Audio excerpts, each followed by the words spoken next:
بسم اللہ الرحمن الرحیم۔ میں سب سے پہلے تو آپ سب کو یہاں آنے کا شکریہ ادا کرتا ہوں، اور جو میں تھوڑی مجھے دیر ہوئی اس کی معذرت بھی کرتا ہوں، کیونکہ آج بڑا ہمارا ہیوی شیڈیول تھا۔ سب سے پہلے جی میں اس کمپنی کے اندر جو بات کرنا چاہتا ہوں وہ یہ کہ علماء مشائخ کا بہت بڑا رول پاکستان میں بنانے کا تھا، جو قادری صاحب نے ابھی اپنی تقریر میں کہا، اور وہ ہونا بھی تھا کیونکہ دنیا کی تاریخ میں ایک ہی ملک اسلام کے نام پہ بن رہا تھا، اور جس ملک کا نعرہ پاکستان کا مطلب کیا، لا الہ الا اللہ، تو اس میں جو دینی حلقے تھے انہوں نے تو پوری طرح اس میں مدد کی۔ شاید ایک آدھ ایسے تھے جنہوں نے مخالفت کی، لیکن زیادہ تر سارے نے قائد اعظم کے ساتھ کھڑے ہوئے۔ اور میں یہ بھی کہنا چاہتا ہوں کہ آپ کا آج ایک بہت بڑا رول ہے اس پاکستان کو وہ پاکستان بنانا جس مقصد کے لیے ملک بنا تھا۔ اگر آپ علامہ اقبال ان کی آپ ساری جو ان کا جو فلسفہ پڑھیں تو وہ ان کی جو خواب تھی پاکستان کی، وہ ایک بڑی عظیم خواب تھی، ایک بڑا ذہن تھا، اس کی خواب بھی بڑی تھی، اور جو وہ پاکستان کا تصور تھا وہ ایک زیادہ تر لوگ سمجھتے نہیں ہیں بدقسمتی سے۔ وہ یہ پاکستان کو دیکھنا چاہتے تھے ایک ایسا ملک جو کہ ایک ساری دنیا کے لیے ماڈل بنے گا کہ اصل میں اسلام کیا ہے، کیونکہ مسلمان اسلام سے دور ہوتے گئے۔ اور ایک بہت عظیم مسلمان سکالر تھے محمد عبدو، تو میں ان کا پڑھ رہا تھا کہ وہ جب آج سے پتہ نہیں 125 سال پہلے وہ جب مغرب گئے اور پھر جب مغرب سے واپس آئے، مصر واپس آئے، تو انہوں نے مغرب میں کہا کہ وہاں اسلام تو نہیں تھا، نہیں وہاں مسلمان تو نہیں تھے، لیکن اسلام بڑا دیکھا، اور جب واپس مصر میں آئے تو کہا مسلمان تو بہت ہیں لیکن اسلام نظر بہت کم آتا ہے۔ مقصد کہنے کا یہ ہے کہ ہم نے اس ملک کو وہ ملک بنانا تھا جو دنیا نے دیکھ کے تو ہمیں متاثر ہونا تھا، جس طرح جب مسلمان تاجر گئے انڈونیشیا اور ملیشیا میں تو وہاں کوئی فوج نہیں مسلمانوں کی گئی تھی، ان کے کردار کو دیکھ کے لوگ مسلمان ہونا شروع ہو گئے۔ اور اگر آپ پڑھیں تاریخ کی کتابیں تو جب کروسیڈرز نے جب حملہ کیا مسلمان کی ریاستوں میں آج سے 1000 سال پہلے، تو وہ جو مسلمانوں کے متعلق لکھتے ہیں وہ بھی پڑھنے والی چیزیں ہیں کہ وہ ان کو ایسے متاثر ہوتے تھے، ان کے کیریکٹر سے، ان کی کلچر سے، ہر چیز سے وہ متاثر تھے۔ تو ہم نے اس ملک کو وہ ملک بنانا تھا جس سے دنیا دیکھ کے کہتی کہ یہ دیکھیں یہ پاکستانی، یہ مسلمان آ رہے ہیں۔ اور بدقسمتی سے یہ ہم اس آئیڈیل سے، اس خواب سے کافی دور نکل گئے۔ تو میں اس لیے کہتا ہوں کہ آپ کا بہت بڑا رول ہے اس ملک کو واپس اس راستے پہ لانے کے لیے۔ میں پہلے 2 چیزیں کہہ دوں، کیونکہ میں یہ ضرور ہر جگہ بات کرتا ہوں، لوگ مغرب کو جانتے نہیں ہیں، میں شاید باقی سب لوگوں سے زیادہ بہتر سمجھتا ہوں مغرب کو، اس لیے میں نے ہر فورم کے اوپر بات کی اسلاموفوبیا کی۔ وہ میں آپ کو سمجھانا چاہتا ہوں کہ کیوں مغرب اس چیز کو سمجھ نہیں رہی۔ 2 وجوہات ہیں اس کی۔ ایک کہ دہشت گردی کو انہوں نے اسلام کے ساتھ جوڑ دیا، اسلامک ٹیررزم، اور افسوس سے میں دیکھتا رہا ہوں خاص طور پہ پچھلے 20 سال میں کہ ہمارے مسلمان ملکوں میں اس کا رسپانس نہیں آیا۔ اصولاً ہماری طرح کے لیڈرز کو بتانا چاہیے تھا کہ دہشت گردی کا نہ اسلام سے کوئی تعلق ہے نہ کسی اور اللہ کے دین کا سے تعلق ہے. دین اور دہشت گردی کا کوئی تعلق نہیں ہے. ہر جدھر بھی انسانی معاشرہ ہوتا ہے وہاں ہر انسانی معاشرے میں ایک طرف انتہا پسند ہوتے ہیں, ایک طرف وہ جو اپنے آپ کو لبرل کہتے ہیں, اور ایک طرف زیادہ تر ماڈریٹ لوگ ہوتے ہیں. یہ سارے انسانی معاشرے اسی طرح ہی ہوتے ہیں. تو کبھی بھی کسی یہ کہنا کہ کوئی اسلام ریڈیکل اسلام ہے, انتہا پسند اسلام ہے, اسلام کا اس سے کوئی تعلق نہیں ہے, اور ہم یہ سمجھا نہیں سکے. ابھی بھی وہ کہتے ہیں ریڈیکل اسلام, اسلامک ٹیررزم, اسلامک ایکسٹریمزم, اس کا کوئی اسلام سے تعلق نہیں ہے. لیکن افسوس سے کہنا پڑتا ہے کہ مسلمان لیڈرشپ نے اس کی کبھی بھی وضاحت نہیں کی مغرب میں. اور کیونکہ میں سمجھتا تھا اور مغرب میں دیکھتا تھا تو یہ بگڑتا گیا. آخر میں یہ سٹیج آ گئی کہ وہ یعنی یہ جو خودکش حملے ہوتے ہیں اس کو بھی انہوں نے کہا کہ اسلام کی وجہ سے. تو یہ جو چیز ہم نے پھیلنے دی, ڈس انفارمیشن, اسلام کے خلاف کیمپین, اس کو پہلے تو مسلمان دنیا کی لیڈرشپ نے کاؤنٹر نہیں کیا. اور میں بار بار لوگوں کو سمجھاتا رہا کہ, اور باہر مغرب میں بھی ابھی بھی میں کہتا ہوں کہ خودکش حملے 9/11 سے پہلے جو سب سے زیادہ خودکش حملے کیے تھے وہ ٹیملز نے کیے تھے سری لنکا میں. وہ ہندو تھے لیکن کبھی کسی نے ہندو ٹیررزم نہیں کہا.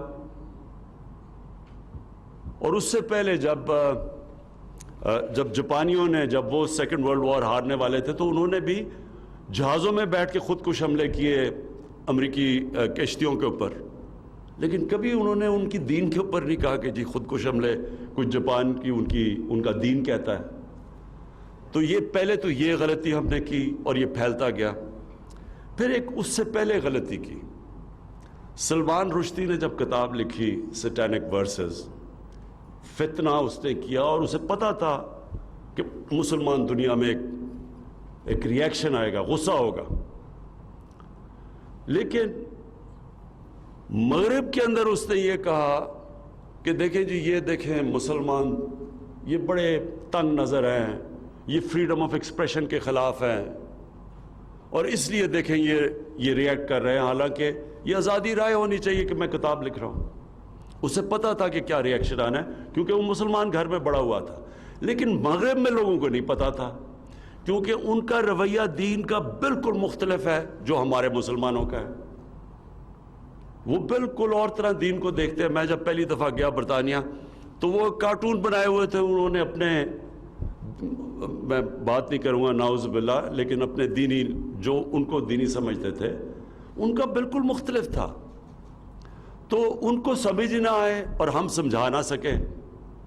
جو ہونا چاہیے تھا کہ مسلمان دنیا کے سربراہ کو پھر سے یونائٹڈ نیشنز فورم ہے, OIC فورم ہے, وہاں ان کو کہنا چاہیے تھا کہ ہمارا کس طرح کا پیار اور عشق ہے ہمارے نبی صلی اللہ علیہ وسلم سے.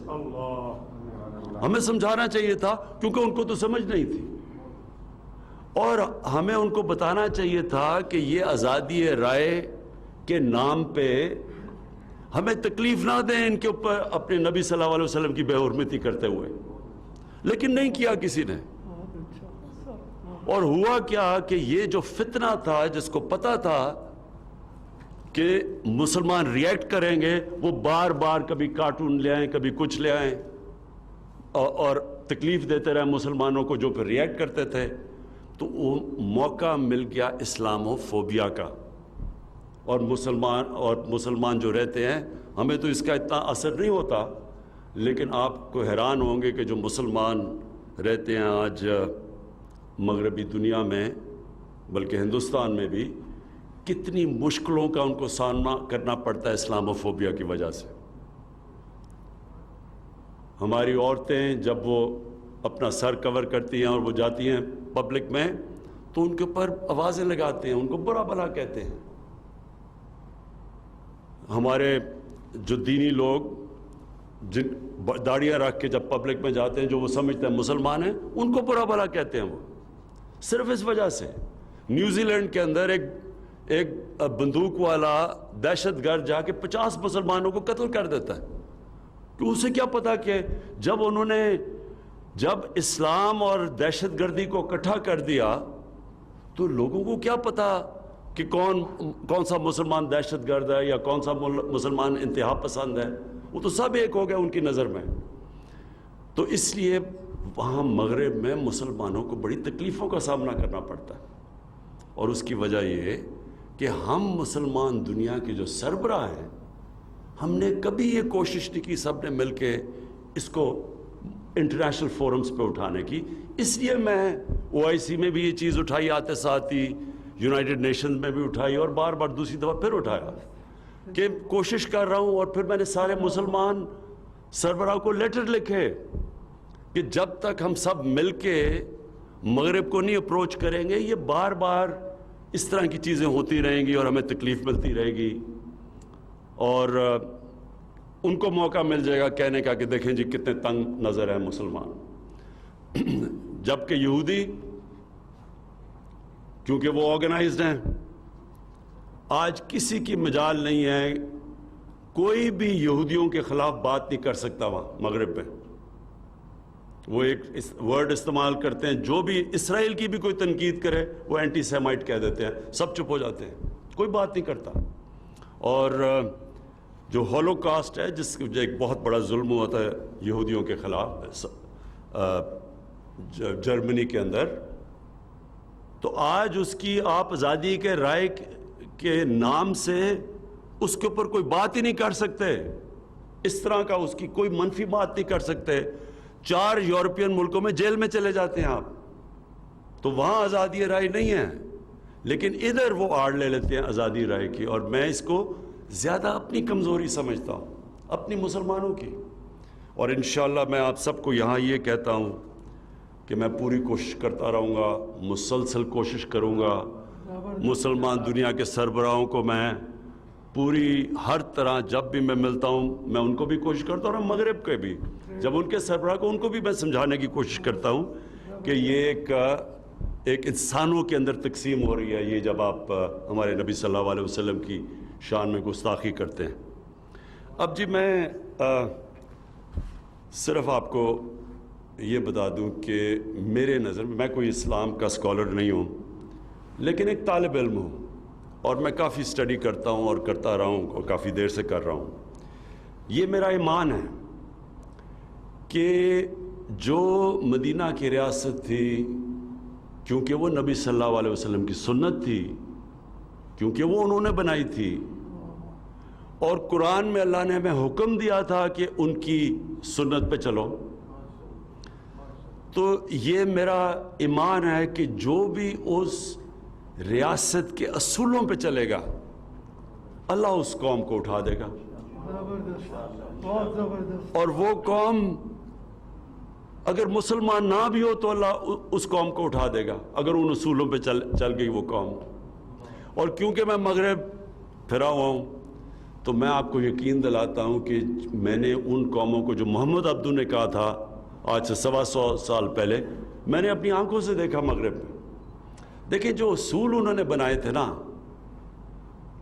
وہ اصول آج آپ حیران ہوں گے، وہ یورپ کے اندر اسکینڈینیویا میں خاص طور پہ اگر آپ جائیں تو آپ کو وہ اصول نظر آئیں گے، عملی طور پہ وہ معاشرے وہ امپلیمنٹ کر بیٹھے ہیں۔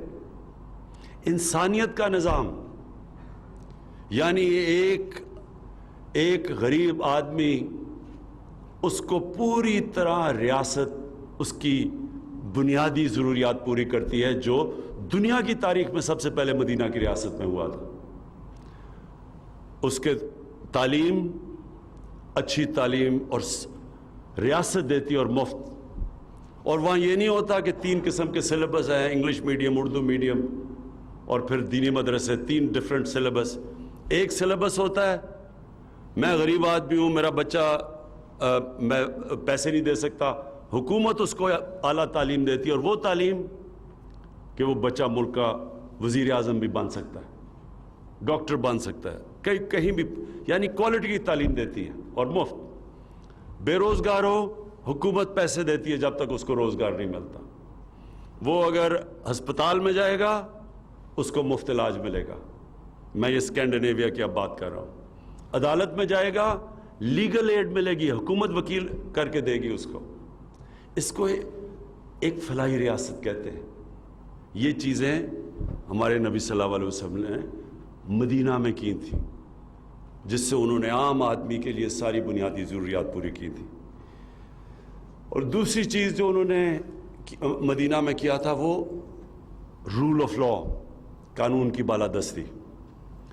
قانون کی بالادستی یہ کبھی بھی آج تک, میں آپ سارے علماء اور مشائخ کے سامنے کہنا چاہتا ہوں کہ کبھی بھی آج تک کوئی دنیا کا معاشرے نے ترقی کی نہیں جدھر قانون کی بالادستی نہیں ہوئی. کوئی آج اٹھا کے دیکھ لیں, آج دنیا کے خوشحال ملک دیکھ لیں, سارے جتنی زیادہ قانون کی بالادستی, رول آف لا, جتنا انصاف کا نظام, اتنا ہی وہ ملک خوشحال ہے. تو جب انہوں نے نبی صلی اللہ علیہ وسلم نے کہا کہ اگر میری بیٹی بھی قانون توڑے گی تو اس کو سزا ملے گی, اور پھر کہا کہ تمہارے سے پہلے بڑی قومیں تباہ ہوئیں جدھر طاقتور کے لیے قانون اور کمزور کے لیے دوسرا. یہ یاد رکھیں کہ یہ ایک پورا فلسفہ ہے اس کے اندر. اور ہمارے سامنے آج آپ تماشا دیکھ رہے ہیں کہ اربوں روپے کے کیسز ہیں لوگوں پہ, اور وہ کہتے ہیں ہمیں این آر او دے دو. غریب لوگ جیلوں میں مرے ہیں, جنہوں نے گائے چوری کی, بھینس یعنی موٹر سائیکل چوری کیا, وہ تو جیلوں میں چلے گئے. تو جن کے پاس ثابت ہو گیا کہ اربوں روپے انہوں نے اس ملک کے چوری کیے ہیں اور باہر لے گئے ہیں, وہ کہتے ہیں ہمیں این آر او دے دو. یہ آپ کے سامنے ہو رہا ہے. یہ اسی لیے ہمارے نبی صلی اللہ علیہ وسلم نے کہا تھا کہ بڑی قومیں تباہ ہوئی تمہارے سے پہلے, جو یہ بڑوں کو, طاقتور کو, ڈاکو کو این آر او, اور بیچارے چھوٹے لوگوں کو پکڑ کے جیل میں. چھوٹے لوگوں کی چوری سے تو ملک نہیں تباہ ہوتا. آپ گائے بھینسیں, یہ موٹر سائیکل اور تھوڑی چوریاں, اس سے ملک نہیں تباہ ہوتا. ملک تباہ ہوتا ہے جب ملک کا وزیر اعظم اور اس کے وزیر چوری شروع کرتے ہیں. اور آج تیسری جو ہم کہتے ہیں یہ ڈیولپنگ ورلڈ, یہ جن کو تھرڈ ورلڈ کہتے ہیں, ڈیولپنگ ورلڈ, غریب ملک, آپ ایک ایک غریب ملک کو دیکھ لیں, ہر جگہ ان کے سربراہ, ان کے وزیر اعظم, ان کے وزیر وہاں سے ملک کا چوری پیسہ کر کے باہر لے جاتے ہیں. ایک ایک ملک میں آپ کو بتا سکتا ہوں. ہر سال, یہ ذرا آپ سب کے لیے, ہر سال 1000 ارب ڈالر غریب ملکوں سے چوری ہو کے امیر ملکوں میں جاتا ہے. 1000 ارب ڈالر. یعنی ہمارا جو, آپ یہ سوچیں کہ ہمارا جو سالانہ بجٹ ہے وہ زیادہ سے زیادہ 60 ارب ڈالر ہے. تو 1000 ارب ڈالر صرف غریب ملکوں سے چوری ہو کے امیر ملکوں پہ جا رہا ہے. تو اس لیے وہ کیوں چوری ہو کے جاتے ہیں؟ وہاں بھی یہی ہو رہا ہے, طاقتور این آر او اور غریب آدمی جیل میں. تو یہ نظام جو حضرت, اور اس کو کہتے ہیں ظلم کا نظام, اور اس کے لیے حضرت علی رضی اللہ تعالیٰ نے کہا تھا کہ کفر کا نظام چل جائے گا لیکن ظلم کا نظام اور ناانصافی کا نظام نہیں چل سکتا. تو میں جو آپ سے چاہتا ہوں, 4 چیزیں آپ سے چاہتا ہوں. ایک تو مدینہ کی ریاست کے اصول, یہ پلیز آپ ہر جدھر بھی آپ بات کرتے ہیں لوگوں کو بتائیں تو صحیح کہ وہ اصول کیا تھے. وہ جو انہوں نے نبی صلی اللہ علیہ وسلم نے جو اصول کے سیٹ اپ کیا تھا, جو بنیاد بنائی تھی اس کی, وہ کوئی وجہ تو تھی کہ وہاں ہمیں قرآن کہتا ہے ان کی زندگی سے سیکھو, اللہ کہتا ہے ان کی زندگی سے سیکھو, کہ وہی قوم جس کی کوئی حیثیت ہی نہیں تھی وہ دنیا کی امامت کی انہوں نے. اور یہ نہیں کہ کوئی صدیاں لگی, یا 15-20 سالوں کے اندر ان کی ہجرت کے بعد 15-20 سالوں کے بعد 2 سپر پاورز گھٹنے ٹیک گئیں. یہ تو تاریخ کا حصہ ہے نا, یہ تو کوئی کہانیاں نہیں ہیں, یہ تو ڈیٹس ہیں. یہ تو آپ پڑھ لیں ہسٹری آف دا ورلڈ اس کے اندر آپ کو بتا دیں گے کہ وہ ایک ساری دنیا دنگ ہے، ہوا کیا تھا؟ کوئی ابھی تک نہیں سمجھ سکتا کہ اتنا بڑا انقلاب کیسے آ گیا، دیکھتے دیکھتے ساری دنیا میں پھیل گئے۔ وہ اس لیے اللہ ہمیں کہتا ہے کہ ان کی زندگی سے سیکھو، ان اصولوں سے سیکھو۔ قوم کو اوپر اٹھانا ہے تو وہ اصول وہ طے کر گئے تھے۔ تو میں آپ سے یہ ریکویسٹ، آپ علماء اور مشائخ آپ جانتے ہیں ساری چیزیں، تو آپ کو اس کے اوپر پورا لوگوں کو آگاہ کرنا چاہیے۔ اور ان مدینہ کے اصولوں کے اندر جو میں چاہتا ہوں کہ ایک چیز جو مجھے بڑا مسئلہ آ رہا ہے اپنے ملک میں، وہ ضرور آپ بات کریں۔ مولانا رومی، ان سے کسی نے پوچھا کہ قوم کیسے مرتی ہے؟ مولانا رومی نے کہا کہ قوم تب مرتی ہے، انہوں نے دو درختوں کا بتایا، ایک بڑا خوشبودار اور ایک بڑا بدصورت درخت۔ جب ایک قوم ان کے اندر فرق کرنا ختم کر دیتی ہے، قوم مر جاتی ہے۔ جب قوم ایک اچھے اور برے کی تمیز ختم کرتی ہے، قوم مر جاتی ہے۔ دیکھیں، پیسہ چوری ہوتا ہے پھر آ جاتا ہے، قوموں کے لیے پیسہ آتا جاتا ہے، لیکن جب ایک قوم کی اخلاقیات تباہ ہوتی ہے تب قوم مرتی ہے۔ اس لیے یہاں جو ظلم ہوا ہے نا ہمارے ملک میں، کہ میں دیکھتا ہوں ایک ہمارے 8-9 ہمارے بڑے بڑے صحافی وہ جا کے عدالت میں چلے گئے کہ جی ایک آدمی جو سپریم کورٹ نے کنوکٹ کیا ہے، جس کو جو ملک سے جھوٹ بول کے باہر بھاگ گیا ہے، جس کے پتہ ہے کہ اربوں روپے باہر پڑے ہیں، یہاں کا چوری کیا ہوا پیسہ، اور وہ کہتے ہیں جی اس کو تقریر کرنے کی اجازت دی جائے۔ یعنی ہم کیا میسج دے رہے ہیں اپنے نوجوانوں کو، اپنے یوتھ کو؟ کیا میسج دے رہے ہیں کہ چوری کرنا کوئی بری چیز نہیں ہے، کہ آپ ملک سے جھوٹ بول کے فرار ہو جائیں، کوئی فکر نہیں ہے۔ آپ کے پاس اربوں روپے کی باہر پراپرٹی، آپ جواب ہی نہیں دے سکتے، لیکن آپ کو تقریر کرنے کا موقع دیا جائے۔ میں کیونکہ مغرب کو پھر میں آپ سب کے سامنے رکھنا چاہوں، کیونکہ میں جانتا ہوں، آپ یقین کریں کہ اگر اس طرح کوئی آدمی وہاں یہ کرتا پبلک کے پیسے سے تقریر کیا، وہ کسی محفل میں نہیں بیٹھ سکتا تھا۔ دیکھیں، یہ جو کرپشن ہے نا، یہ ملک کی سب سے بڑی کینسر ہے، لیکن اس سے کبھی قانون سے نہیں لڑا جاتا۔ ہاں، ہم قانون سے لڑ رہے ہیں، آپ دیکھ رہے ہیں، ہم قانونی کارروائی ہو رہی ہے، لیکن قانون سے پورا معاشرہ لڑتا ہے، کیونکہ معاشرے کا پیسہ چوری ہوا ہوتا ہے، میرا تو نہیں پیسہ چوری ہوا، تو پورا معاشرہ اس کا مقابلہ کرتا ہے۔ اور تب معاشرہ جیتتا ہے جب ایک تھانے دار یا پٹواری بھی رشوت لیتے ہوئے ڈرے کہ لوگ کیا کہیں گے اگر پتہ چل گیا لوگوں کو۔ یہ سمجھنے کی بات ہے، جب معاشرے کے اندر ویلیو سسٹم یہ ہو جاتا ہے کہ وہ معاشرہ ایکسیپٹ ہی نہیں کرتا جو آدمی اس معاشرے کے پیسے چوری کرے، قانون توڑے، تب وہ معاشرہ جیتتا ہے کرپشن کی جنگ۔ سنگاپور کے اندر، سنگاپور ہمارے ساتھ ہمارے تھوڑی دیر بعد آزاد ہوا، ادھر ایک پرائم منسٹر آ گیا، وہاں بھی کرپشن تھی۔ اس نے آ کے، وہ خیر چھوٹا ملک تھا، اس نے آ کے آہستہ آہستہ آہستہ اس کو 5-10 سالوں کے اندر اس نے کرپشن پہ قابو پا لیا۔ لیکن پھر اس نے ایک اس طرح کی اخلاقیات سنگاپور کو دی کہ 15 سال کے بعد اس کے آنے سے اس کے ایک وزیر نے پیسے چوری کیے، کرپشن کی، وہ پکڑا گیا، وہ اور قریب تھا پرائم منسٹر کے، وہ قریب تھا وزیر۔ جب وہ پکڑا گیا اور اس نے کہا، اس کو جب سزا ہونی تھی، اس نے خودکشی کر لی۔ کیوں خودکشی کی؟ اس کو پتا تھا کہ معاشرے میں میری جگہ ہی حیثیت ختم ہو گئی ہے، اب میں نہ میرا رشتہ دار کہیں جا ہی نہیں سکیں گے، معاشرہ میں پوچھے گا نہیں۔ امریکہ کے اندر ایک برنی میڈوف، ایک نام، اربوں پتی بن گیا، اربوں پتی، اس کے اوپر فلم بھی بنی ہوئی ہے۔ وہ اس کے سارے بڑے بڑے امریکہ کے بڑے بڑے نام اس کو جانتے تھے، وہ پارٹیز ڈنرز پہ جاتا تھا، اس کے 2 بیٹے تھے اور ایک اور بیوی کے علاوہ 2 بیٹے تھے۔ وہ پتہ چلا 15-20 سال کے بعد کہ اس نے ایک بہت بڑی کرپشن کی۔ اب یہ ذرا آپ سنیں کہ کیا فرق ہوتا ہے معاشرے میں، کیسے معاشرہ کرپشن کا مقابلہ کرتا ہے۔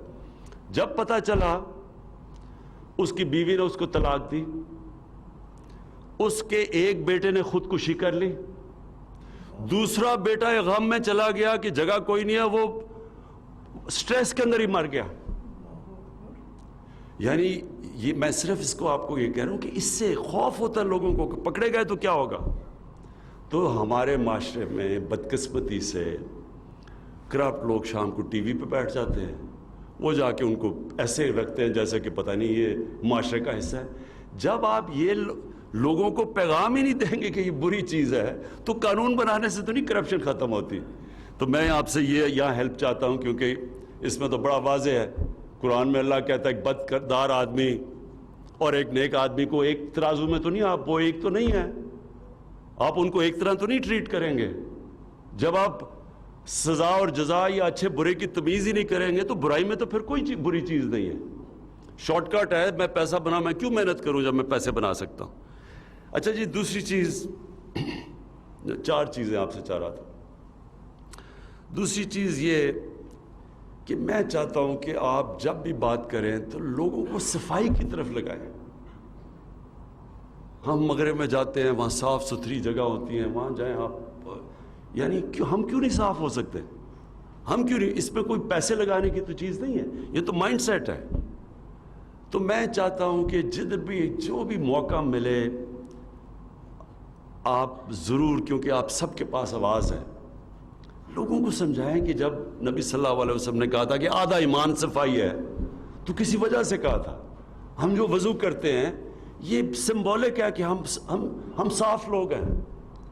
مسجد میں جاتے ہیں کہ اتنے گندے وہ باتھ رومز دیکھ کے، وہ کوئی صفائی نہیں، کچھ نہیں، تو ہم اوپر سے اللہ کا نام لے رہے ہیں۔ اور یعنی وہ جو ہمارے نبی صلی اللہ علیہ وسلم نے بنیادی چیز کہ ہم صاف لوگ ہیں، میں وہی پھر آپ کو بتاؤں، میں نے کتاب پڑھا تھا کروسیڈرز کی، یہ جب پہلی دفعہ یورپ سے لوگ آئے اور جو مسلمانوں سے ٹاکرا ہوا ان کا، جب انہوں نے جروسلم کے اوپر واردات کی، تو وہ جو مسلمان کے اکاؤنٹ پڑھے وہ کہتے تھے کہ یہ نہاتے نہیں ہیں، ان سے بو آتی ہے، یہ ایسے، اور وہ کہتے تھے یہ بڑے صاف لوگ ہیں۔ حمام پہلی دفعہ انہوں نے زندگی میں دیکھے تھے جب وہ پہلی دفعہ آئے، تو یورپ میں تو تھا ہی نہیں ایسا۔ تو میں اب وہ الٹا ہو گیا، وہاں صفائی ہے اور ہمارا حالات برے ہیں۔ تو میں یہ دوسری چیز آپ سب سے چاہتا ہوں کہ معاشرے کے لیے، یوتھ کے لیے ضرور بات کریں صفائی کی۔ اور پھر سب سے امپورٹنٹ چیز دیکھیں، نبی صلی اللہ علیہ وسلم نے کسی نے ان سے ایک دفعہ پوچھا، ایک قریش کا آدمی، اس نے کہا جی میں اب 60 سال کا ہوں، میں عادتیں نہیں بدل سکتا، میرا سارا قبیلہ مسلمان ہو رہا ہے تو مجھے بھی ہونا پڑ رہا ہے، تو اب میں عادتیں نہیں بڑھ سکتا، مجھے ایک چیز بتاؤ مسلمان ہونے کی کہ میں عادتیں بھی رکھوں اور مسلمان بھی ہو جاؤں۔ انہوں نے کہا سچ بولا کرو۔ دیکھیں، میں آپ سب سے کہتا ہوں کہ اس کے اوپر پلیز زور دیں، سچائی پہ، یوتھ پہ، بچوں پہ، سب پہ، جدھر بات کریں آپ کی پھر سے میں کہتا ہوں آواز ہے۔